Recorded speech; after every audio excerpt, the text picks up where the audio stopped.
Quiero hablarles a las personas que están viendo por televisión y decirles algo sobre la ciudad de Nueva York. Es un gozo y un privilegio para mí y mis colegas volver aquí a Nueva York. Por algún tiempo he visto señales que dicen, amo Nueva York. Y eso es verdad para mí. Me enamoré de Nueva York hace años. Le dije al alcalde Dickens la semana pasada que lo visité, que él y los líderes de la ciudad siempre estarían en mis oraciones y que Dios estaría con ellos para ayudarlos a resolver los problemas de esta ciudad. Pero no pueden resolverlos sin su ayuda y no pueden resolverlos sin la ayuda de Dios. Vamos a tener que volvernos a Dios. Acudimos a todo y fallamos. Ahora acude a Dios. Algunas iglesias y sinagogas, cuando piensan en las necesidades agonizantes de las personas, han abandonado la proclamación de nuestra relación con Dios o con Cristo. Y hemos adoptado un objetivo político y social que, si se sale de balance, puede dejar las almas y las bancas vacías. Con todos los que hablo están de acuerdo en que Nueva York es el lugar más solitario del mundo. Y las personas se vuelven cada vez más irritables y agresivas en su esfuerzo por defender su territorio. Hay poco espacio para otros y menos para Dios. Estar sin Dios en Nueva York es estar terriblemente solitario, y eso lleva al sentimiento de que la vida es inútil. Hace unas semanas, el New York Times dijo que el libro más vendido de su clase era El último recurso de Derek Humphrey, un manual sobre cómo suicidarse. ¿Esa es la forma de acabar tu vida? ¿En suicidio? Muchas personas quieren darle la espalda a Nueva York. Ven los problemas de Nueva York como incurables. Deberían quedarse en Nueva York y hacer algo sobre eso para cambiar Nueva York. Y creo que podemos hacerlo. Y si Nueva York cambiara, tocaría a Londres y París y a todas las otras grandes ciudades del mundo. No veo la forma de hacerlo sobre Nueva York. Dios ama Nueva York y Él no se ha rendido con esta ciudad, porque Él no se rinde con las personas. Aunque sean grandes y maravillosos, los edificios de Nueva York no son Nueva York. Aunque las avenidas de la ciudad de Nueva York son amplias y famosas, no son Nueva York. Aunque los lugares sean maravillosos y los musicales, el arte y los conciertos no son Nueva York. Los neoyorquinos son lo que conforma Nueva York. Nueva York es un lugar donde las personas viven y Dios está interesado en las personas. No voy a hablar sobre lo que creo que es la respuesta para los problemas, sus problemas y los problemas de Nueva York. Hay una mejor manera. Voy a hacer mi mensaje muy corto hoy y sé que les fascina. Nunca me gustó oír sermones largos y aún me gusta escucharlos cortos. Una vez presentaron a un hombre y dijeron que hablaría 20 minutos y habló por 1 hora y 10 minutos y seguía hablando. Y el hombre que lo presentó le lanzó un mazo y falló y le pegó a la mujer en la fila de enfrente. Y ella gritó, "Pégueme de nuevo, aún lo escucho". Y no quiero que me pase eso hoy. Quiero que vayas conmigo al versículo 16 del 3er capítulo de Juan. Juan, 3er capítulo. Porque de tal manera amó Dios al mundo, que ha dado a su Hijo unigénito para que todo aquel que en Él cree no se pierda, mas tenga vida eterna. ¿Cuántos podemos decirlo juntos? Díganlo todos juntos. Porque de tal manera amó Dios al mundo, que ha dado a su Hijo unigénito, para que todo aquel que en Él cree no se pierda, mas tenga vida eterna. Ese es el Evangelio en resumen. Es una Biblia en miniatura. Cada cosa que debes saber sobre la redención y la salvación está en ese versículo de las Escrituras. 30 palabras maravillosas que mi madre me enseñó cuando estaba bañándome un sábado en la noche en una granja en Carolina del Norte. Ella dijo, quiero que te aprendas este pasaje de la Biblia. Y me enseñó ese pasaje porque de tal manera amó Dios al mundo que ha dado a su Hijo unigénito para que todo aquel que en Él cree no se pierda, mas tenga vida eterna. Muchas personas me preguntan, si Dios ama al mundo, ¿por qué permite tanto sufrimiento en el mundo? La guerra, las enfermedades, la pobreza, el odio, la soledad, el aburrimiento, el vacío, los problemas psicológicos, el desempleo, la violencia, la tensión, todas esas cosas. ¿Por qué Dios no viene y lo para? Esa es una pregunta que muchas personas se hacen. Algunas personas aquí en Nueva York dicen, ya no puedo más, y se están suicidando. Las presiones de la vida son muy grandes. Ellos no las soportan. ¿Por qué? Si hay un Dios, ¿por qué no lo termina? Algunas personas dicen, ¿por qué Dios nos ha abandonado? Pero Dios no nos abandonó. Nosotros lo abandonamos. Muchos de los jóvenes aquí han oído la canción del año pasado del álbum Edge of the Century, álbum de Styx. Pero ¿has escuchado las palabras, la letra? Aquí está la letra, escucha. Todas las noches digo una oración, esperando que haya un cielo, pero cada día estoy más confundido. Cuando los santos se vuelven pecadores, todos los héroes y las leyendas que conocí de niño han caído como ídolos de arcilla, y siento este lugar vacío adentro. Tengo tanto miedo que perdí mi fe.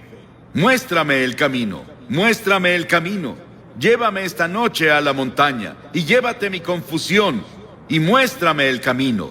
Y si veo una luz, ¿debo creer? Dime cómo lo sabré. Muéstrame el camino, muéstrame el camino. Llévame esta noche al río y lava mis ilusiones. Muéstrame el camino, muéstrame el camino. Dame la fuerza y el valor de creer que llegaré ahí un día. Y por favor, muéstrame el camino. Y cada noche digo una oración esperando que haya un cielo. Y este pasaje dice, Dios, Dios. ¿Crees en Dios? Sí. No puedo probar a Dios. No puedo llevarte a un laboratorio científico y probarte que hay un Dios. Pero la Biblia nos enseña sobre Él. Él es el creador. En el principio Dios creó los cielos y la tierra. Todas las estrellas que ves en la noche, si pueden verlas en Nueva York, Dios las creó y las colocó. Él también es espíritu. La Biblia dice Dios es espíritu y quienes lo adoran deben hacerlo en espíritu y en verdad. Él no tiene un cuerpo como tú y yo. Él solo podría estar en un lugar a la vez si tuviera un cuerpo como estos. Pero Dios es espíritu y está en todos lados al mismo tiempo. Puede estar en Rusia, puede estar en China, puede estar en América, puede estar en África, puede estar en Latinoamérica, puede estar en todos lados al mismo tiempo. Dios también no cambia.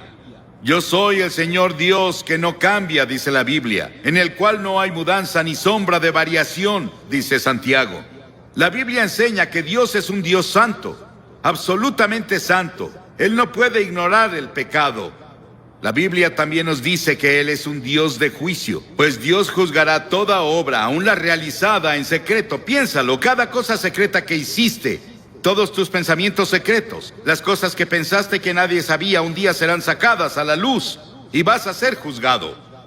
La Biblia dice que Dios ha fijado un día en el que juzgará al mundo. Piénsalo, fijó un día, un momento en el que Él va a juzgar al mundo y tú estarás ahí.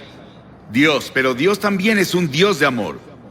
Mi madre me amaba, pero ella no me amaba ni cercano a lo mucho que Dios me ama, y eso parece imposible de creer. Mi esposa me ama, yo la amo. Tengo 5 hijos, los amo. Tengo 19 nietos, los amo, y espero que ellos me amen. Tengo 3 bisnietos, creo que me aman, y los amo, y sé que todos aman al Señor. Pero nada puede compararse con el amor de Dios. Tuvieron que inventar una nueva palabra en griego para decirnos algo sobre el amor de Dios. Dios es un Dios de amor, Él te ama. Y si hay una cosa que quiero que te lleves de este gran parque cuando te vayas hoy es esto: Dios te ama. Dios te ama. Dios te ama. Y Dios está interesado en ti. Y Él tiene contados tus cabellos. Él ve al pajarillo caer. Sabe todo de ti y te ama. No importa cuántos pecados hayas cometido o lo que hayas hecho. Podrías haber llegado tan bajo como Nicky Cruz lo describió, su vida hace rato. Pero Dios te ama. Y si Dios pudo cambiar a Nicky Cruz y cambió a Johnny Cash, Dios te cambiará, si se lo permites. Y Él puede hacerlo hoy. Comienza ahora. Sí, Dios es un Dios de juicio. Él traerá juicio a cada obra, y Él estableció un día en el que Él traerá el juicio al mundo. Pero Dios también es un Dios de amor. Nada se compara al amor de Dios. La Biblia dice, Dios es amor. Sí, los he amado con amor eterno, dice Jeremías. Y por esa razón Dios creó al hombre. ¿Te has preguntado por qué estás aquí? ¿Por qué Dios creó los humanos? ¿Y cuál es el propósito de los humanos? Dios te creó porque Él es un Dios de amor. Y Él quería que otras criaturas en el universo pudieran elegir amarlo también. Entonces, Él creó al hombre, Adán y Eva. Él los puso en un paraíso perfecto. Y creemos que se localizaba en un país que ahora se llama Irak, en la cabeza del Golfo Pérsico. Mucho de la Biblia se escribió en Irak, Nínive, Babilonia, Ur de los caldeos, de donde viene Abraham. Y Abraham es el padre de los judíos, de los cristianos y del pueblo islámico. Abraham es alguien a quien vemos como el principio. Él venía de Irak y es la razón por la que había mucho interés en Irak durante la guerra del Golfo. Por eso muchos libros fueron escritos en la Biblia sobre el Golfo. Y Dios creó al hombre y lo puso en el jardín del Edén, un ambiente perfecto, un paraíso perfecto. Y Dios le dio al hombre una elección. Dios dijo: quiero que tengas todo el fruto del jardín, salvo un árbol. No puedes comer de ese árbol. Dios probó al hombre. Y Dios dijo: si comes de ese árbol, vas a romper mi ley, vas a sufrir y morirás. Y el hombre rompió la ley de Dios. Dios le dio el libre albedrío para elegir, y el hombre eligió rebelarse contra Dios. Escuché un talk show en la tele el otro día. Pude escuchar a casi todos. Discutían qué está mal con la naturaleza humana.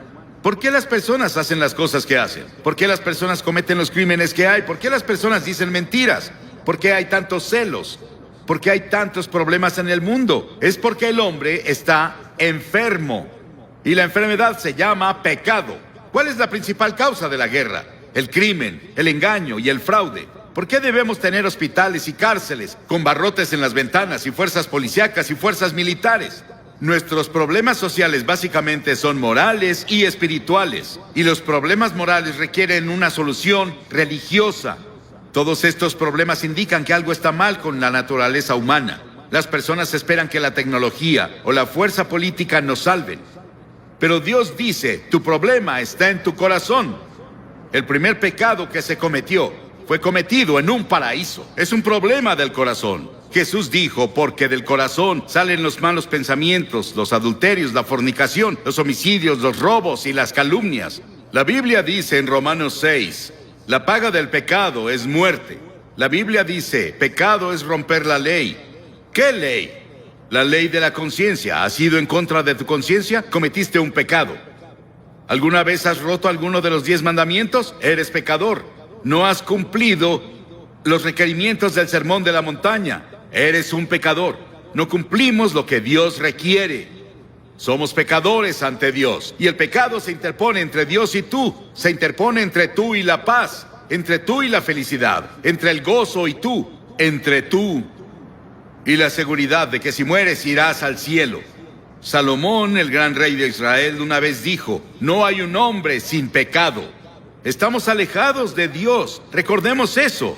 Estamos separados de Dios. A pesar de eso, Él aún nos ama. Sí, hay un infierno. Hay un infierno en esta vida, pero también hay un infierno en la vida venidera, si estamos separados de Dios. La Biblia enseña que la muerte tiene 3 dimensiones. Hay una muerte natural. Cuando mueres, vas a ser sepultado o vas a ser cremado, o como sea que lo hagan. Desaparecemos de esta tierra. Pero hay una muerte espiritual. Dentro de ti viven tu alma o tu espíritu. Esa es la parte de ti que vive para siempre. Es la parte con la que tienes comunión con Dios. Y has quebrado la ley de Dios y como resultado estás espiritualmente muerto. Estás muerto para Dios. Y esa muerte continuará a lo largo de toda la eternidad después de que mueras. Y no vas a estar ahí con miles de personas divirtiéndote como muchas personas describen el infierno. Vas a estar solo. Vas a estar en una terrible soledad ahí. Y eso es el infierno. Y podemos tener infierno en esta vida, el infierno en la vida venidera. Y eso se llama muerte eterna. Las palabras que Cristo usa en el Nuevo Testamento para describir el castigo al pecado son pérdida, perecer, condenar, castigo, infierno. Dios vio toda esta confusión y nos vio tropezando en la oscuridad. No sabíamos qué hacer con nuestro ser. Estábamos aburridos por un lado, o muriendo físicamente por el otro. Dios decidió hacer algo al respecto con su amor. Dios no podía olvidarnos, o no cumpliría su palabra, no sería Dios. Dijo que si pecabas, morirías. Que si pecabas, sufrirías. ¿Debemos sufrir y morir para que Dios cumpla su palabra?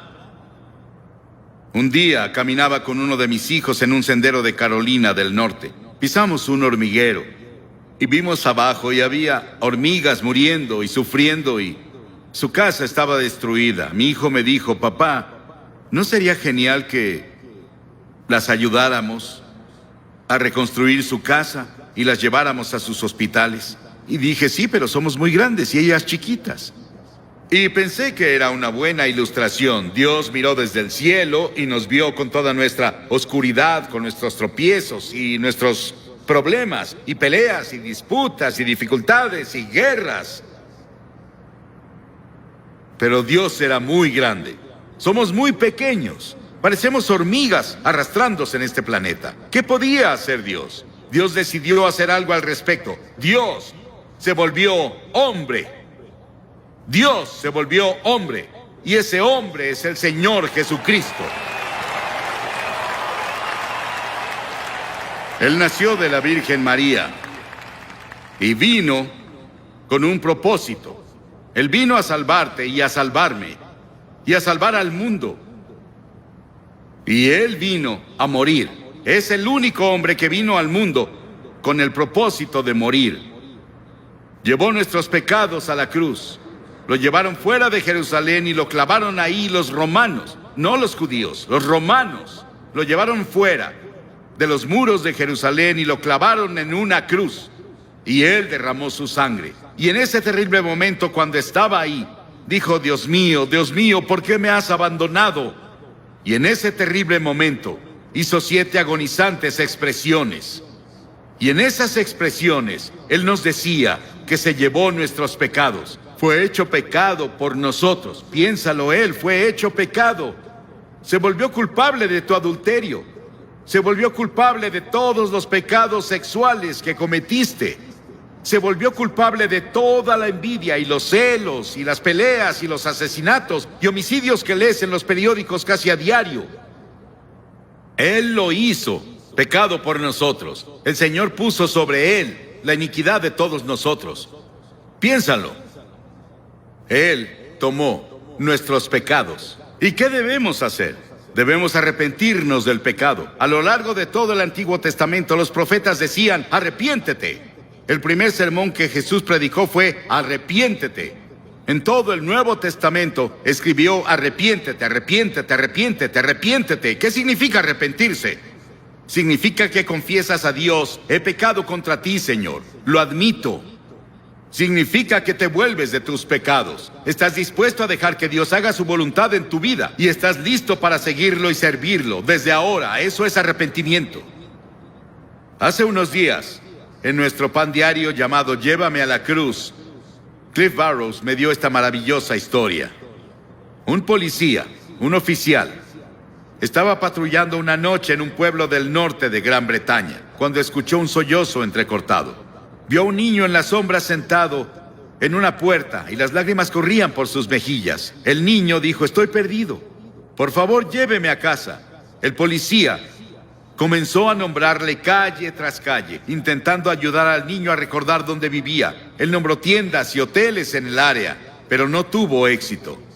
Luego recordó que en el centro de la ciudad había una iglesia con una gran cruz blanca que sobresalía por arriba de la ciudad. Él la apuntó y dijo: ¿vive cerca de eso? La cara del niño de inmediato se iluminó. Sí, señor, lléveme a la cruz. Encontraré mi casa desde ahí. Y si vienes a la cruz hoy, hay un camino. Si vienes por el camino de la cruz, si estás perdido, el único camino a casa es ir a la cruz. La cruz de Cristo dirige a los perdidos a su hogar eterno. Pero Jesús no se quedó en la cruz. Él resucitó de los muertos. Dios resucitó de los muertos. No voy a hablarte sobre un Jesús muerto. Voy a hablarte sobre un Jesús vivo. Y ese Cristo vivo puede venir a tu corazón hoy por el Espíritu Santo y hacerte una nueva persona, darte una nueva visión de la vida, quitarte esa soledad, quitarte esos pecados que has cometido y limpiarlos para que cuando Dios te vea, no vea tus pecados. Estás justificado a sus ojos, como si nunca hubieras pecado. Y luego la Biblia enseña que Jesucristo vendrá de nuevo un día. Estuve en Jerusalén y estuve hablando un día con el rabí en jefe. Y le pregunté, Señor, ¿cree que el Mesías va a volver? Y él dijo, sí, claro. Y dije, yo también. Pero creo que cuando venga, usted verá que es Jesucristo. Él se rió por un momento con su taza de café y dijo, no se rió, me sonrió. Y dijo, claro, esa es nuestra diferencia. Ambos esperamos al Mesías, pero nosotros creemos que será Jesucristo. Verán al Hijo del Hombre venir sobre las nubes del cielo con gloria, con gran poder y gran gloria. Va a volver y establecerá su reino. Sí. El comunismo no ganó. Ningún ismo va a ganar. Solo Cristo va a ganar. Y un día va a gobernar al mundo. Pero esta noche Él quiere gobernar tu corazón. Él quiere entrar a tu hogar y a tu familia, a tu vecindario. Él quiere entrar a nuestro país. Y Él quiere ser el Rey de Reyes y Señor de Señores. ¿Qué requiere Dios de ti? Ya te dije una cosa, arrepentimiento. Durante la semana pasada celebramos los días más santos del año judío. Yom Kippur, que se celebra el miércoles, es intensamente personal. Los festivales judíos hacen 3 preguntas. ¿Qué hicimos con nuestra vida durante el año pasado? ¿Dónde estás ahora en tu vida? ¿Qué planeas hacer con tu vida el año que viene? Y una de las razones por las que Yom Kippur ejerce una fascinación sobre los judíos es porque el tema de la festividad es tan personal y contemporáneo. No hay una sola persona entre su pueblo que diga, mi vida está completa y espiritualmente plena. Todos fallamos. Y tenemos que decir con los demás, también soy pecador. Estoy separado de Dios. Estoy perdido. Necesito encontrar el camino a casa. No es una opción. Es un mandamiento. En Hechos 17, el apóstol en su sermón dijo, Dios manda a todos los hombres de todas partes que se arrepientan. Piénsalo, Dios lo manda. Es un mandamiento que te arrepientas. ¿Te has arrepentido? ¿Estás seguro? Si no te has arrepentido de tus pecados, nunca verás el interior del reino de los cielos. Entonces ven por fe. Por gracia han sido salvados, por fe y no por obras, para que nadie se jacte. Nunca podrás ganarte entrar al cielo. Debes ir por fe en Cristo. Y vienes por la gracia de Dios. La gracia significa algo que no mereces. No puedes ganártelo. Vienes por fe a Él. Así fue conmigo. Con la fe de un niño. Dirás, Billy, esas cosas son tan simples. Jesús habló con tal simplicidad sobre las cosas espirituales que los niños lo oyeron con gusto. Debemos hacerlo simple. Es una verdad profunda, pero debe ser proclamada con simplicidad. Y todos los que hoy están dispuestos a decir, me arrepentiré de mis pecados, recibo a Cristo como Salvador, y quiero seguirlo y servirlo, o quiero rededicarme a Él. Tal vez quieras renovar tus votos que tomaste en la confirmación o el bautismo o cuando fuera. Y quieres decir, Señor, quiero volver a ti. Me alejé de ti y me confundí y perdí. Quiero que Cristo sea lo primero en mi vida. Quiero que perdone mis pecados. Quiero ir a la cruz y quiero seguirlo de ahora en adelante. Levanta la mano. Sí, hay muchas personas con la mano levantada. Y también muchas personas de pie. No puedo pedirte que te pares porque no sobresaldrías. Y hay 4 cosas que de ahora en adelante son muy importantes. Primero, lee la Biblia todos los días. La Biblia es comida para tu alma. En segunda, ora. Tal vez no orarás como un clérigo, pero puedes decir, Señor, ayúdame, necesito ayuda. Él vendrá a ayudarte, Él responderá a tu oración. Ora en el nombre de Cristo. Di, Señor Jesús, te necesito. Y luego la tercera cosa, sé testigo de Cristo. Dile a las personas cuando te vayas esta noche, o coméntales mañana. En la reunión en Great Lawn, hice un compromiso con Cristo y voy a cumplirlo con la ayuda de Dios. Eso te ayudará a ganar a otras personas para Cristo. Y luego, la cuarta cosa es ir a la iglesia. A una iglesia donde Cristo es proclamado. Y seguirlo y servirlo lo mejor que puedas, porque verás, cuando te vayas de aquí no te vas solo. El Espíritu Santo de Dios se irá contigo. Y quiero que repitas esta oración en voz alta conmigo. Ora en voz alta. Dios, soy pecador. Lamento mi pecado. Estoy dispuesto a alejarme de mi pecado. Y recibo a Cristo como Salvador. Lo confieso como Señor. Desde este momento, quiero seguirlo y servirlo en la comunión de su iglesia. En el nombre de Cristo. Amén.